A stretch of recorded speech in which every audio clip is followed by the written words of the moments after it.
You're now on part 3 of the narrative series. If you've watched parts 1 and 2, you've got CRT, you've got swing points and ERLs, and today we're adding the next piece, fair value gaps or FVGs. These are the footprints institutions leave on the chart, and they are the missing link between knowing where price is going and knowing exactly where to get in. Plus a quick PU Prime mention later and one feature that genuinely matters when you're trading these zones. So let's get into it. So same as the previous videos, I'm on the PU Prime web trader for all the chart work. Browser based, drawing tools and fast execution. The rectangle tool especially is what we'll be using a lot of today for marking up FVGs. So let's get into it. So a fair value gap is a 3-candle pattern. The middle candle is so aggressive that the wicks of the candle before and the candle after don't overlap.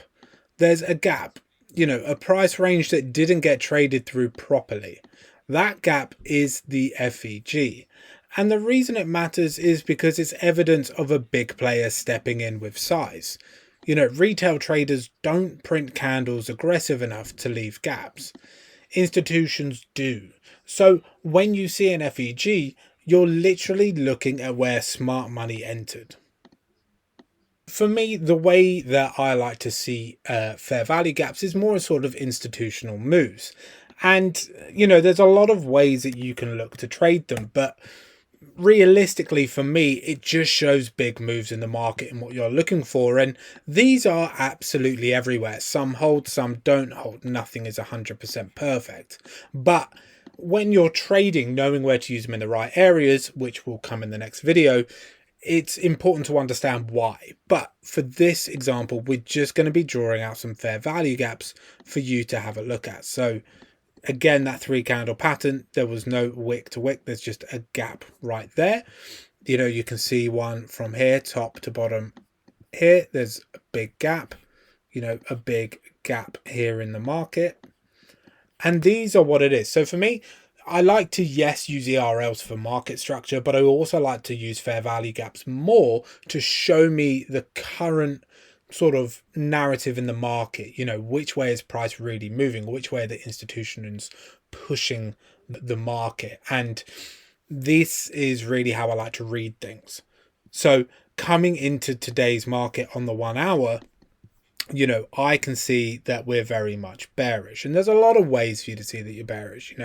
You can tie in the markets, the ERLs that we spoke about. You've got the fair value gaps, so you kind of know that you're just going to keep pushing down, which is a really handy way to read the market. So fair value gaps are very important, and when I show you the sessions and exactly where I look for these fair value gaps, you're going to see quite a high probability area to be trading from. Our sponsor today is Lead Sniper, and they will help you find quality links even when you think you're in the darkest of places and you can't find any clients. Lead Sniper has been doing this for a long time, and they have worked with thousands of marketers, including myself. And the fact that they want to sponsor us today makes me very happy. If you need targeted data that actually converts, then Lead Sniper is for you. They have a Google Map scraper, they have a Google search scraper, and they have a yellow page scraper, with more tools coming out soon. So go ahead, get in the description, click the links that takes you over to Lead Sniper. Back to the video.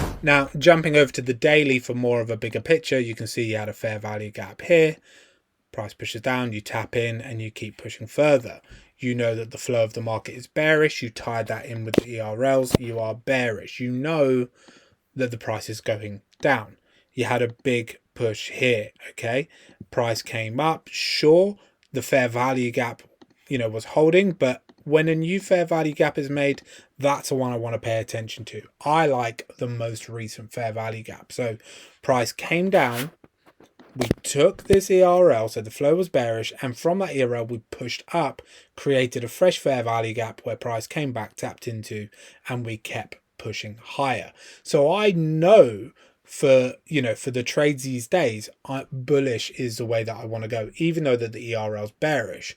But this is why it's important to be able to tie in the fair value gaps, the ERLs and the CRTs, so you can have a good narrative on which way price is going to be going for the next day. So, quick mention, PU Prime have been running their World Cup theme content, and I've made a full video covering it. The link is in the description, so you should go watch it after this one. But, genuinely some cool stuff going on for anyone who likes a bit of competitive trading. And here's why I trade my FVG setup on PU Prime. Specifically because you get tight spreads and fast execution. When you're trading FVGs, especially on lower time frames, your entry has to be precise. A wide spread eats into your risk to reward straight away, and slow execution means you miss a zone entirely. PU Prime have raw spreads on their main account types, and the execution has been rock solid for me. So click buy and you're filled. There's no requotes, there's no slippage on normal market conditions. When you're trading institutional concepts, you need an institutional quality broker, and that is what PU Prime delivers. So quick recap. FVGs are 3 candle gaps that show institutional activity. They become your precise entry zones once your higher time frame narrative is set. Bias from CRT, target from ERL, and entry from FVG. That's a stack. In part 4, we're talking about sessions, Asia, London, New York, and why timing your narrative around the right session is the difference between catching the move and watching it go without you. Like, subscribe, and I will see you in part 4.